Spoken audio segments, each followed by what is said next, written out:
Morning दोस्तों, मैं हूं जितेंद्र और आप देख रहे हैं जितेंद्र एलएलबी। दोस्तों, आपने एक बहुत पुरानी कहावत सुनी होगी कि एक क्राइम ऐसा होता है जिसको अगर आपने कर दिया, यानी कि क्राइम कर दिया, तो आपको कोई सज़ा नहीं मिलेगी।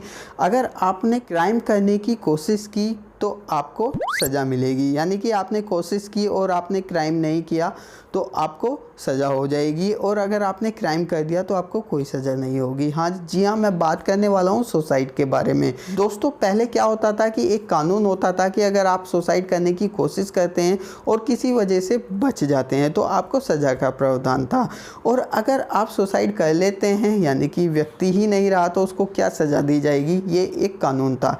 लेकिन अब इस कानून को बदल दिया गया है। वो कैसे बदला है वो मैं इस वीडियो में बताऊंगा। जो लोग नए हैं वो चैनल को सब्सक्राइब करके साथ में बेल आइकन को प्रेस करें। पहले क्या होता था कि आईपीसी की धारा 309 के तहत, यानी कि आईपीसी भारतीय दंड संहिता की एक धारा होती है जो 309 होती है, वो ये कहती है कि अगर कोई भी व्यक्ति सुसाइड करने की कोशिश करता है तो उसको 1 साल की सज़ा प्लस जुर्माने का प्रावधान होता है। लेकिन अब ऐसा नहीं होता है। अगर अब कोई सुसाइड करने की कोशिश करता है तो उसको सज़ा का प्रावधान नहीं होता है। अब वो मानसिक तौर पर बीमार माना जाता है, यानी कि कोर्ट समझता है कि इसने ऐसा करने की कोशिश की है तो वो मानसिक तौर पर बीमार है और इसका इलाज भी कराया जाता है। तो वही सारी चीज़ें वीडियो में बताऊंगा। वीडियो को देखते हैं। अब क्या होता है कि अगर कोई भी व्यक्ति सुसाइड करने की कोशिश करता है तो कोर्ट उसको सज़ा का प्रावधान नहीं रखता, यानी कि कोर्ट के द्वारा उसको कोई सज़ा नहीं दी जाती है।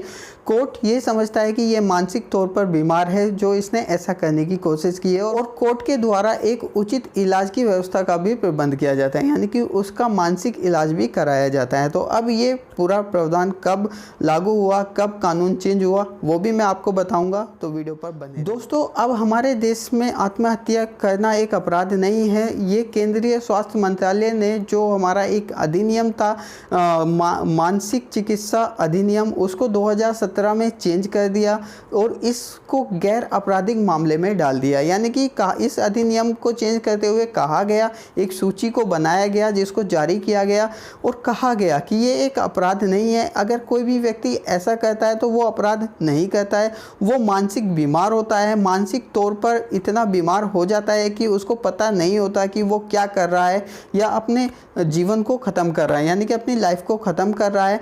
तो इस तरीके से उसको इलाज की प्रणाली में डाला जाता है, यानी कि उसको एक इलाज मुहैया कराया जाता है, एक इलाज उसका ट्रीटमेंट कराया जाता है, तो उसको अपराधी नहीं समझा जाता। दोस्तों, अगर कोई भी व्यक्ति अब आत्महत्या करने की कोशिश करता है तो उसको एक अपराधी की तरह नहीं देखा जाता, अब उसको एक मानसिक रोगी की तरह ट्रीट किया जाता है, यानी कि एक मानसिक रोगी की तरह देखा जाता है, और उन सभी कारणों का पता लगाया जाता है कि किस कारण से उसने ये कदम उठाने की कोशिश की, यानी कि कह सकते हैं कि किस कारणों से उसने ये करने की कोशिश की। अगर इसमें कोई भी ऐसे कारण होते हैं कि किसी के प्रेशर में आके या किसी ने उसको उकसाया हो या किसी ने कोई ऐसी चीज़ करी या कही हो जिससे उसको आत्महत्या करने की ज़रूरत पड़ी, तो उन सभी कारणों को कोर्ट के सामने रखा जाता है, यानी कि उन सभी की जांच की जाती है कि ऐसा उसने ये कदम क्यों उठाया। अगर उसने खुद से ही आत्महत्या करने की कोशिश की है तो उन सभी को मानसिक रोगी की तरह व्यवहार किया जाता है, देखा जाता है, और उसको ट्रीटमेंट की